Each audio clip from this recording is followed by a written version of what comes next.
आज 29 अक्टूबर 2021 को सुबह सुबह महाराष्ट्र के माइनॉरिटी डेवलपमेंट, औकफ, स्किल डेवलपमेंट और एंटरप्रेन्योरशिप मिनिस्टर श्री नवाब मलिक, जो महाराष्ट्र के अघाड़ी सरकार में एनसीपी कोटे के मंत्री हैं, उन्होंने नारकोटिक्स ब्यूरो के अधिकारी श्री समीर वानखेड़े पर और नए आरोप लगाए हैं।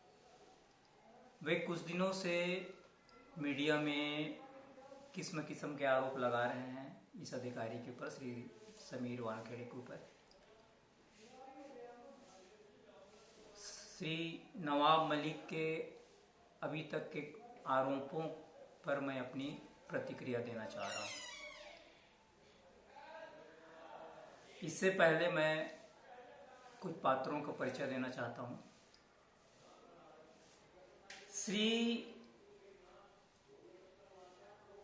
समीर वानखेड़े 2008 बैच के IRS ऑफिसर हैं, जो महाराष्ट्र के NCB में जोनल डायरेक्टर हैं।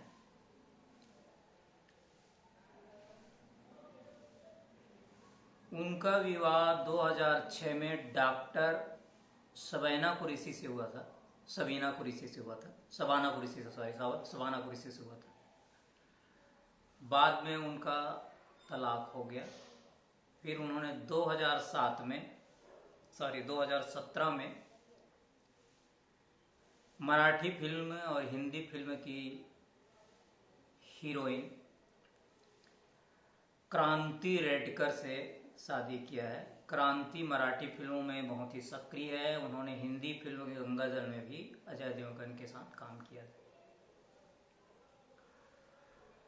समीर के पिता ध्यानदेव कचरू जी वानखेड़े महाराष्ट्र के राज्य एक्साइज विभाग में वरिष्ठ पुलिस अधिकारी थे। इनकी माता जाहिदा, मतलब समीर की माता जाहिदा मुसलमान महिला थी, अर्थात ध्यानदेव कचरू जी वानखेड़े ने जाहिदा से शादी की थी।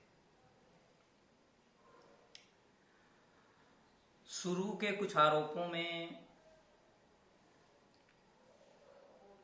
नवाब मलिक ने समीर वानखेड़े के जन्म कुंडली प्रस्तुत किया, जन्म पत्रिका प्रस्तुत किया है, फिर निकाहनामा प्रस्तुत किया है, फिर डॉक्टर शबाना कुरैशी से शादी का फोटो अपने सोशल मीडिया ट्विटर पे पोस्ट किया है। तो आज के आरोपों को डिस्कस करने, जो उसमें नए आरोप लगाए हैं, उससे पहले मैं इन पुराने आरोपों पर कुछ अपनी राय देना चाह रहा हूँ। अगर नवाब मलिक द्वारा प्रस्तुत जन्म कुंडली सही है तो उसमें लिखा हुआ है कि समीर का नाम समीर दाऊद वानखेड़े लिखा हुआ है। निकाहनामा जो है, निकाह कराने वाले काजी ने भी अपना राय दिया है। उनका कहना है कि मुझे मुसलमान बताया गया था, मुझे मतलब वर पक्ष, मतलब वर और वधू दोनों को मुसलमान बताया गया। निर्विवाद रूप से शबाना कुरैशी मुसलमान है। यह भी विवादास्पद चीज नहीं है कि समीर की माताजी मुसलमान है, जाहिदा मुसलमान रही है। तो हो सकता है समीर के मध्य नाम में समीर दाऊद वानखेड़े, मध्य नाम में, मिडिल नेम में दाऊद उसकी माताजी की खुशी के लिए जोड़ा गया होगा। निकाहनामा बनाया गया है और काजी का यह भी कहना है कि ये दो मुसलमानों के बीच ही निकाहनामा हो सकता है। लेकिन एक बात और है, बाद में, मतलब शबाना कुरैशी से शादी के बाद समीर ने स्पेशल मैरिज एक्ट के अंतर्गत जो दो विभिन्न धर्मों के लोगों द्वारा शादी किए जाने पर होता है, अपना शादी का रजिस्ट्रेशन कराया था। उसके समीर के पिताजी का कहना है कि मैंने अपना धर्म परिवर्तन कभी नहीं किया, हाँ मैंने मुसलमान से जरूर शादी किया।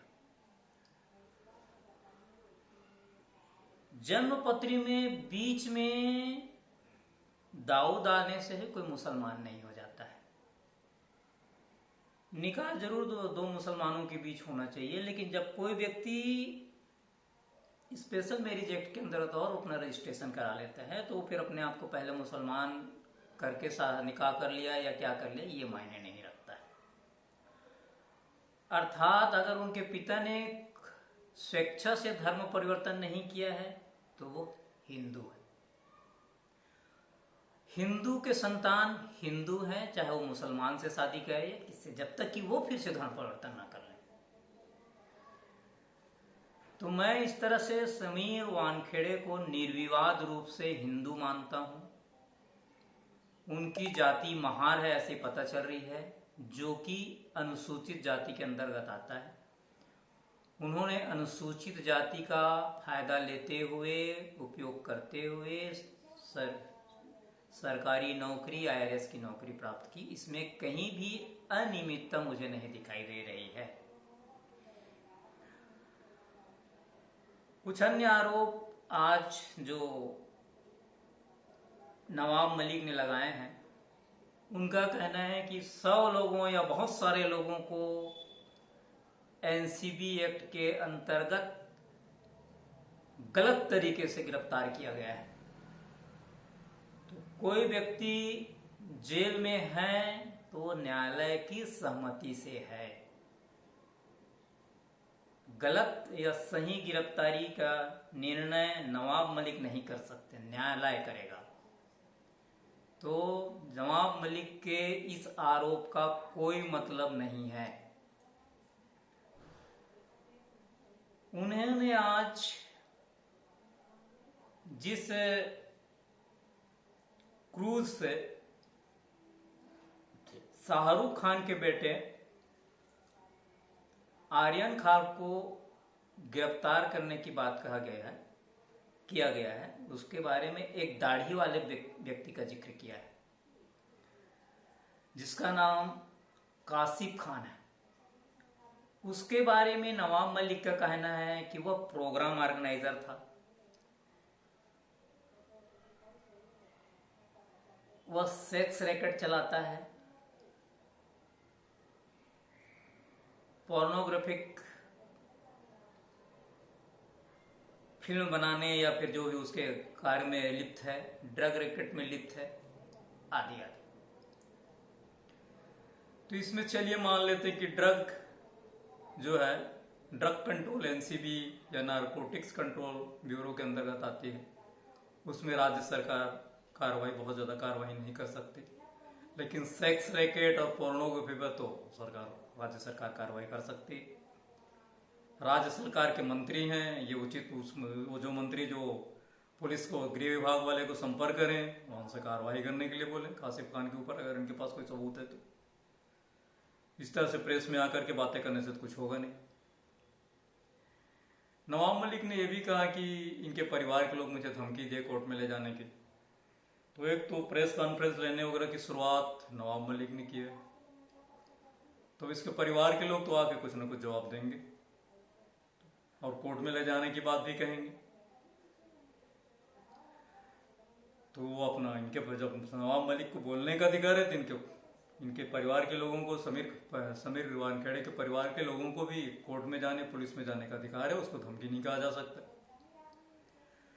नवाब मलिक का यह भी कहना है कि देश में बोलने और लिखने की आज़ादी है, इसको कोई नहीं रोक सकता। बिल्कुल सही है, बोलने लिखने की आज़ादी, लेकिन अगर आपके बोलने से, लिखने से किसी की मान हानि होती है, किसी को चोट पहुंचता है, तो पीड़ित पक्ष को भी अदालत और पुलिस में जाने की आज़ादी है। नवाब मलिक का यह कहना है कि समीर वानखेड़े ने पहले मुंबई पुलिस कमिश्नर को चिट्ठी लिखा सुरक्षा के लिए, फिर अब अदालत में क्यों चले गए, हाई कोर्ट में इन्होंने समझौता किया है, या लोअर कोर्ट में भी गए और हाई कोर्ट में भी गए। तो पुलिस प्रोटेक्शन के लिए चिट्ठी लिखना भी गलत नहीं है समीर वानखेड़े द्वारा, और न्यायालय में जाना भी गलत नहीं।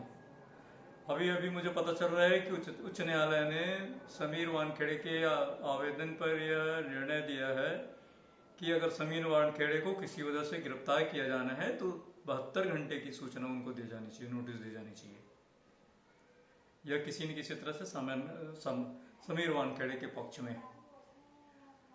अब नवाब मलिक की बात करें तो इनका दामाद जो है इसी तरह से ड्रग केस में गिरफ्तार हुए थे, 8 महीना जेल में रह करके सितंबर में छूटे। तो मुझे ऐसा लगता है कि इसी की भड़ास निकाल रहे हैं। मैं प्रथम दृष्टिया देखता हूं कि नवाब मलिक के आरोपों में न के बराबर दम है, और उनके पास अगर कोई वाकई, जैसे वो किसी गुमनाम व्यक्ति की चिट्ठी का जिक्र करता है, कहीं समीर वानखेड़े के परिवार द्वारा मालदीव जाने का जिक्र करता है, तो इन सब आरोपों में कोई दम नजर नहीं आता है। लेकिन अगर कुछ है उनके पास तथ्यात्मक चीजें हैं तो वो अदालत में जाए। उन्होंने एक और आरोप लगाया है, एक तो जो एनसीबी के जो कुछ गवाहों में से, पंच में से या मुखबिर में से अभी तक एक व्यक्ति मुकर चुका है। मुकरे हुए व्यक्ति के जिन्होंने अपने मीडिया में भी वीडियो जारी किया या मीडिया में इंटरव्यू दिया है कि मुझे ज़बरदस्ती साइन कराया गया, ये सब कराया गया, तो 10 तो कागज़ में साइन करा लिए ब्लैंक में। तो एक तो ब्लैंक में कराया कि नहीं कराया, एक तो अभी तक समझ में नहीं आया। दूसरा, अगर वो ब्लैंक में साइन किया हुआ डॉक्यूमेंट कहीं यूज हो रहा है क्या, वो बताया कि ये डॉक्यूमेंट जो प्रस्तुत किया गया कोर्ट में वो मुझे ब्लैंक में साइन कराया गया, तब उसके बाद में कोई बात तो समझ में आती। दूसरी बात, एक और जो मुखबिर है या गवाह है वो किसी केस में गिरफ्तार हुआ है। तो मैं थोड़ा से मुखबिर के बारे में जानकारी या अपनी राय देना चाहता हूं कि मुखबिर होते क्यों हैं। जब प्रजातंत्र नहीं था या बहुत समय सब ये सब जो मीडिया टेलीफोन ये सब नहीं थे, तो पहले सब राजा लोग मुखबिर रखते थे। वो जनता का हाल चाल, किसी विरोधी पक्ष और ये सब की जानकारी राजा तक पहुंचाते थे। मुखबिर का शाब्दिक अर्थ है सूचना देने वाला। जो किसी को किसी की सूचना दे रहा है वो उस व्यक्ति का मुखबिर है। कोई व्यक्ति राजा को सूचना दे रहा है वो राजा का मुखबिर है। मुखबिर की जगह आज की डेट में सरकार के पास इंटेलिजेंस है, रा है, लोकल इंटेलिजेंस है, ये सब काम करते हैं। लेकिन पुलिस और एनसीबी के पास अभी भी मुखबिर काम करते हैं। मुखबिर कोई सर्विस नहीं है। मुखबिरी करने के लिए किसी व्यक्ति को सामान्य तो कोई पेमेंट नहीं मिलता है, तो फिर मुखबिर कौन बनेगा। मुखबिर सादा आदमी नहीं बन सकता। मुखबिर फिर होता कौन है, पुलिस को सूचना देने वाला होता कौन है। सामान्यतः ये छोटे स्तर के अपराधी होते हैं, मतलब कुछ ना कुछ ये लोग भी क्राइम में इन्वॉल्व रहते हैं। तो चाहे इस वर्तमान एनसीबी का केस हो या कहीं भी पुलिस या इस टाइप के मुखबिरी का केस हो, किसी ने मुखबिरी करते हुए सहयोग किया है तो उस विभाग का, चाहे पुलिस का या उस पुलिस अधिकारी का कर्तव्य है कि मुखबिर को प्रोटेक्ट करे। तो मैं इस मामले में यही कहना चाहता हूं कि एक मुखबिर को गिरफ्तार किया गया, तो हो सकता है कुछ ना कुछ छोटे केस होंगे, तो उसके लिए एकदम अपराधी को मुखबिर क्यों बनाया गया कहना उचित नहीं है, क्योंकि अपराधी जो है, मुखबिर जो है छोटे मोटे अपराधी ही होते हैं। अंत में मैं अभी तक जो भी बातें मीडिया के माध्यम से देश के सामने, मेरे सामने आई है, मैं समीर वानखेड़े का समर्थन करता हूँ, और नवाब मलिक द्वारा जो भी बातें रखी गई है वो बहुत ही भ्रामक है, गलत है, गुमराह करने वाला है। यही मेरा